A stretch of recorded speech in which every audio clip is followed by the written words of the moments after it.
Sir! Sir, si Captain Rodriguez. Kamusta kayo, Kapitan? Mabuti naman. Sir, nakatakas yung pilot ng C-130 kaya siya nakakuha ko. Maupo kayo. Thank you. Kapitan, alam kong alam mo ang dahilan ng aming pagkilos. Kalabang kami ng diktadura. Dahil kinakailangan ng bayan ng pagbabago. May revolusyon ngayon sa Maynila. Kailangan makarating kami ron. Major, sa pangyayaring ito, wala kaming kinakampihan. Ililipad namin ang eroplano. Pero, tutukan mo naman kami.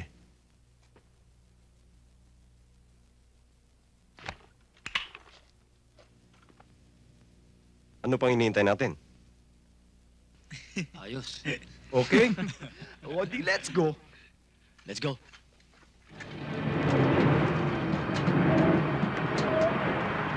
Ili!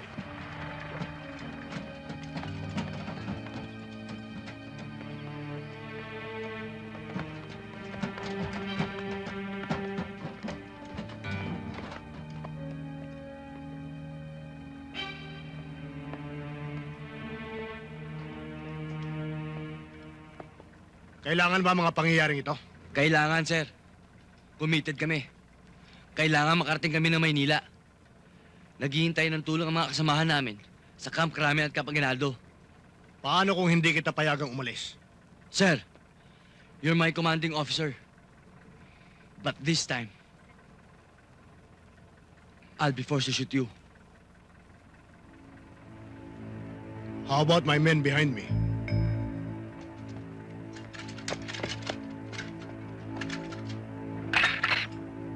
Sir, behind me are 107 heavily armed fighting men, ready to kill and die for our cause. How about that, sir? I'm sorry, sir, but we have to leave.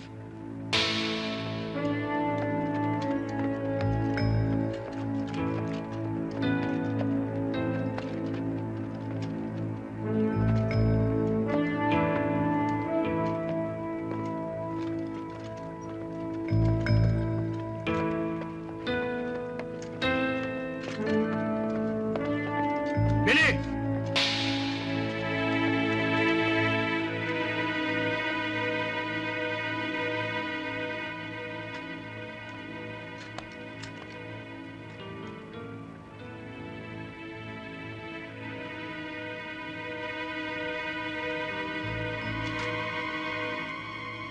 Good luck. Thank you, sir. Men, let's go!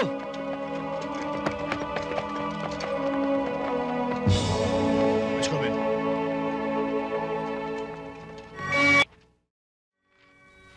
Good morning, sir. Good morning. May I come in?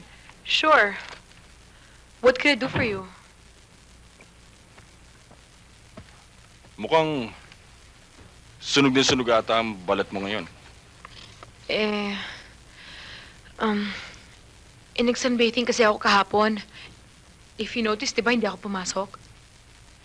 Tumawag nga ako sa inyo kahapon. Ang sabi ng maid niyo, tulog ka raw. Nakatulog kasi ako habang nagsa-sunbathing. Kaya nga medyo napasobrahan. Tumawag nga pala ang papa mo sa akin. Early this morning.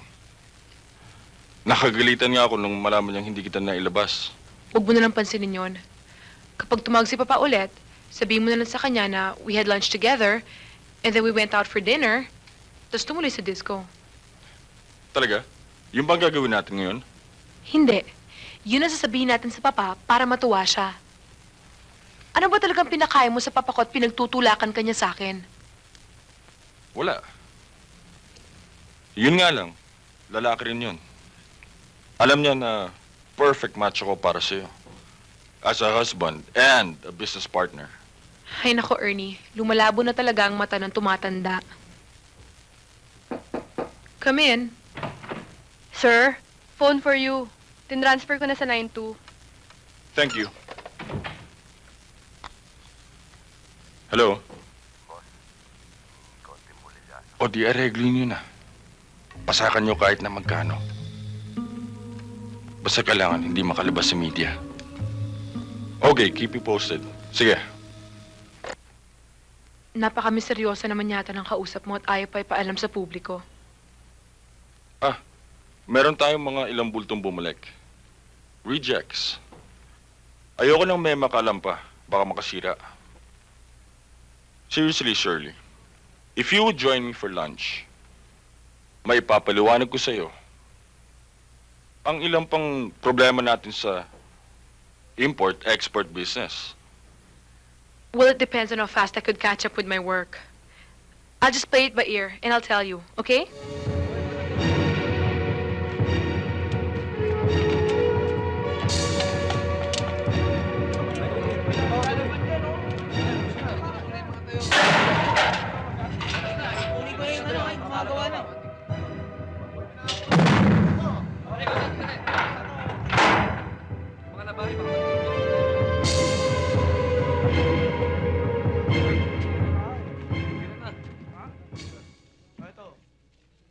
Hoy! Sandali.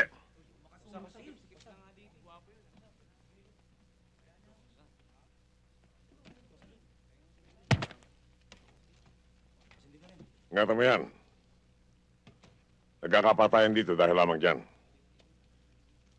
At ang regulasyon dito, walang plato, walang kakainin.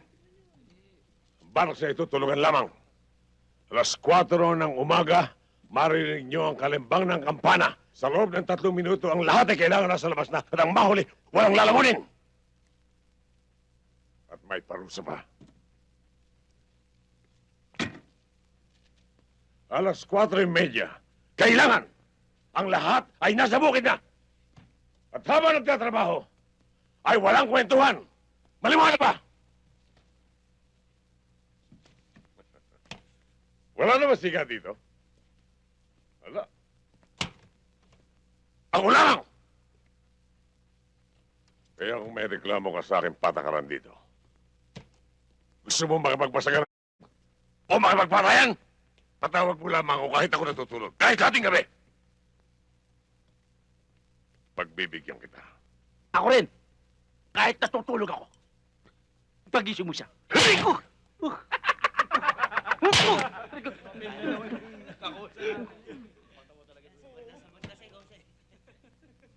Kapatas. Bagay sa'yo yung toga.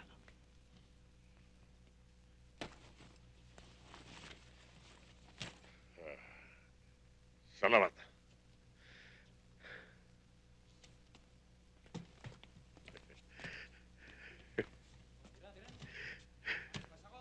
Ganda.